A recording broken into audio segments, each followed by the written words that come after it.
Hey, happy Wednesday. Tom here with the Pyramyd Airsoft blog, and today got a real treat for you. We are here at KWA USA, Performance Industries, City of Industry, and we're going to check out some new guns they've got for us. So why don't you follow me in, check it out.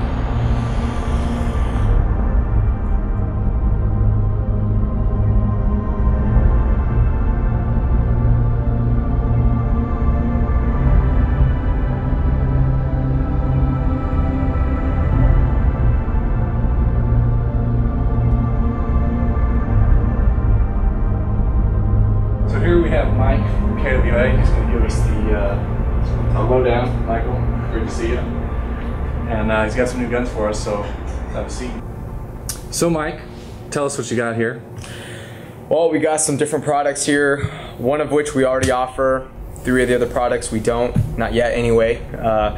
Right here, I just wanted to do a quick cameo of the ATP. This is a Blade Tech Glock 17 holster. Our ATP fits just fine. So good news for you Kydex molded holster fans. Yeah, so it works just fine. We haven't seen any issues with it, even with the extended slide release and some of the other little modifications that we made. It still fits perfectly fine. And that should be compatible with other brands, 511, Blackhawk, whoever's making the Glock molded stuff, not just the Blade Tech. So yep. Got lots of options, which is really nice. Yep, exactly. And here we have 2 pistols, one of which we already sell, which is the HK USP.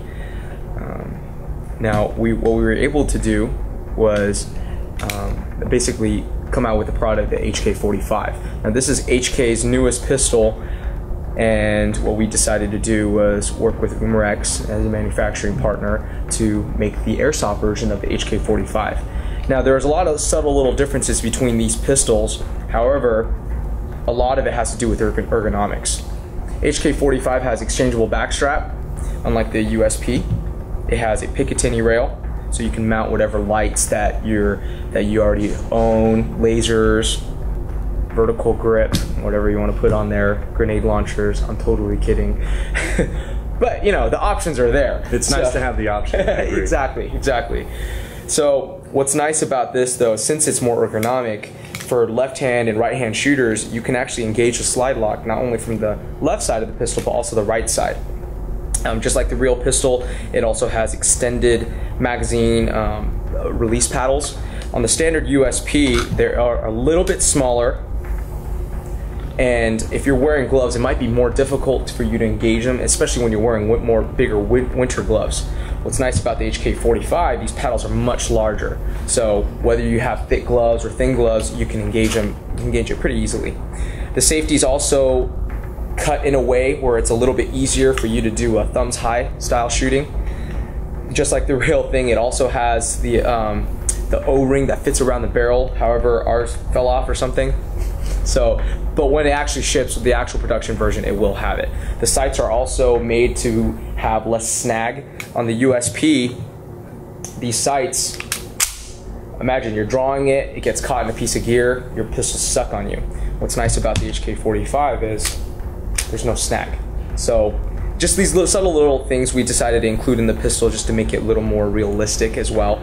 And here are the magazines inserted. So the pistol itself, it has all the same features as the real one. This would be basically the double action, single action, along with the manual safety and the decocker. So with the hammer down, I can swing lever down and it'll decock the hammer. Takedown is pretty much the same as the USP. We just take out the pin and we can separate the slide, just like the standard USP. Only it's just a lot more comfortable, in my opinion. The grip also has the more ergonomic texturing and the finger grooves. So for those of you who like a pistol that fits more in your hand than the USP. So there's different options, and here at KWA we just love making airsoft products. So this is just another offering that we have. Well, it's nice to see that there's some, thought into the design of these guns. That it's not just how the gun looks, but it's also about how the gun performs as well. And I Yeah. think that you guys have done a great job at combining those two, whereas it's not something you see a whole lot of these days with the guns coming out. They either look good or they perform well, but not both. Right. And those of us in the office, we do a lot of playing as often as we can, and that's the best way for us to be able to gauge how our products are performing.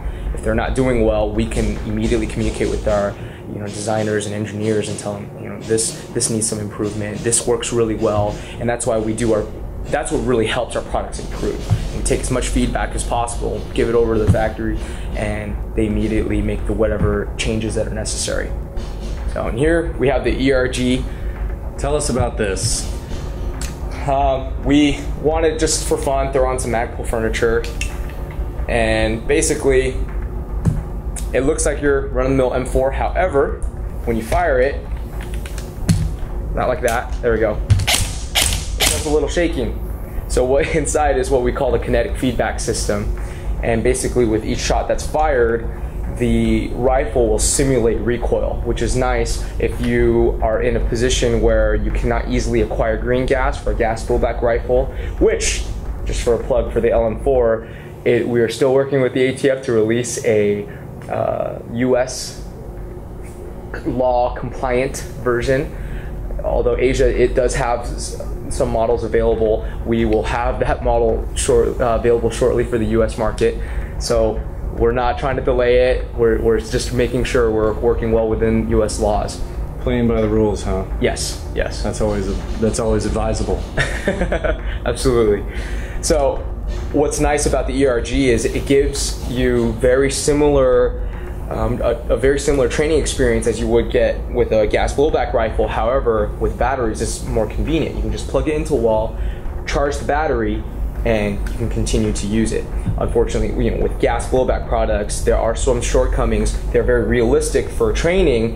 However, when it comes to consumption, you're talking about two sources. You're talking about BBs and green gas isn't always available in every single region. So, plus, as some of you may know out there, green gas can be susceptible to cold weather, which, for the players in the colder climates, that could be a real issue in the wintertime. Right. So this would be, I think, a pretty great option for the cold weather players. Exactly. And what's nice is we do have a different hop-up system here. It's more of a rotary design. And so far in our tests, it shoots pretty dang far. and yes, that is a comment that we've all been able to make at the different games we've been able to go to. It fires pretty consistently. The hop-up is able to drive the shots in a more consistent manner, and those are some little subtle improvements we decided to make to the rifle. Now, this rifle does have an electric cutoff system, and what's nice is with the mag that it comes with, just assuming there's one round left in here, inserted in the magazine, it will fire. However, with the electric cutoff system, it'll prevent it from firing. I'm squeezing the trigger right now, it's on semi, it's not firing. So what I would do is I'd eject the mag, and assuming I'm putting in a fresh one by pushing the follower back in, I would insert the magazine, like so. And here on a bolt catch, now with the real AR, when you're reloading, as you're firing, when you eject the mag, the bolt would be locked back. When you insert a new magazine, in order to chamber a round, you would drop the bolt catch, press that, and it would continue firing again. However, because there was one round inside, it stops firing. So it's a nice little feature that's in there, because normally, especially for training applications with standard AEGs, they will continue firing even when the magazine is empty. It's until you hear that distinct sound, that's when you know, wow, I'm not sending any rounds down range, and which is why it's important to have a cutoff system to be able to tell the user it's time to reload. So, and then that's when the operator, the user, can go through their reloading procedure. The bolt catch will continue sending rounds downrange. So that's a great training option for those of you that are looking for a safe way to practice your reloads, practice your comfort in that environment, the real steel environment, but without the some of the the necessary things that need to be in place, like being at a range or someplace you can shoot off a firearm. So that's a great option. Yeah, and again, the kinetic feedback system reminds users that the airsoft rifle is firing. So it adds to the realism. Yeah, and before, when Michael left us alone in the room and I was shooting this thing a little bit, it's got quite a kick to it, quite a recoil. And another thing I'd like to point out to the viewers is the weight of the gun. This isn't just your standard lightweight M4 AEG here. This is a solid, I mean, you pick this thing up and you know you're holding something different than your average M4. So very cool feature. Another thing I wanted to go back to was the hop-up. You mentioned it was a rotary design. For those of you that didn't kind of pick up on that, it's not the standard little tiny M4 hop-up nub or hop-up wheel. It's actually the more similar to like a G3 style hop-up, where you're rolling it that way versus rolling it forward or backwards. So it's a little bit more stable platform, which is nice, because one of my biggest pet peeves about this regular AEG M4 hop-ups is the hop-up design itself. That little wheel, it's hard to keep in place. And what I found with the rotary design is, usually when I play, I'm always wearing gloves. And a lot of times you see people when they're adjusting hop-up, they take their gloves off to be able to fit their fingers into that little wheel. What's nice is I'll pull the charging handle back and I just need to adjust just with my gloved hand and it'll still turn just fine, and I can engage it because the notches are a little bit bigger and it's a more natural motion. So it does make it a little bit easier. So little things like that really does make the usability of this rifle a little better. Right. So, excellent. Yeah. So, what do you say we go out back and maybe fire a few of these things off? Yeah. No problem. All right, let's do it.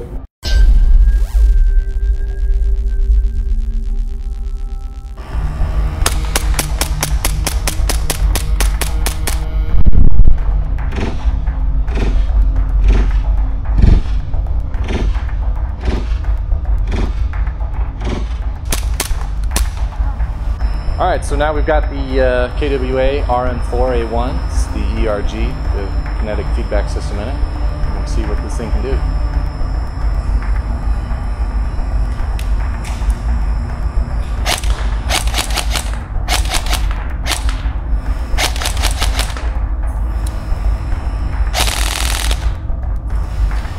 Wow, I'm impressed.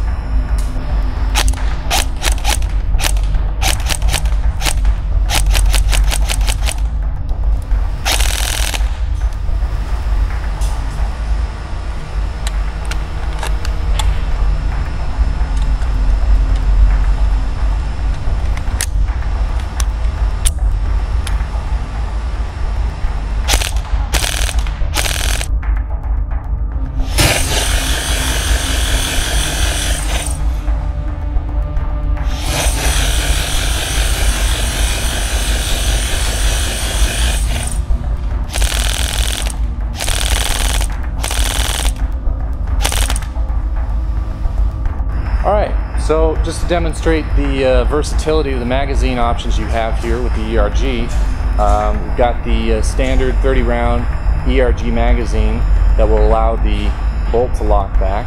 Just to show you that, we'll do that.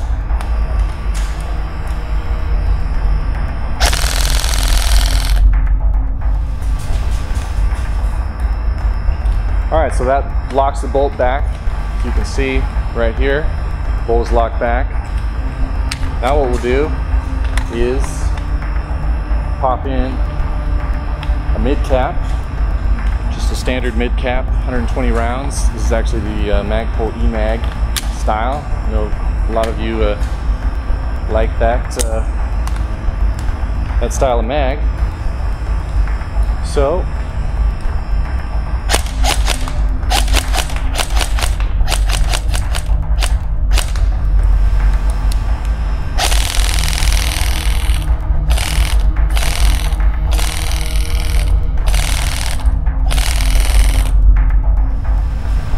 notice on that one, I started dry firing a little bit, the bolt did not lock back, so not a big deal, but just so you're aware of it. And also, you can run high caps, standard AEG M4 high cap. Run those as well.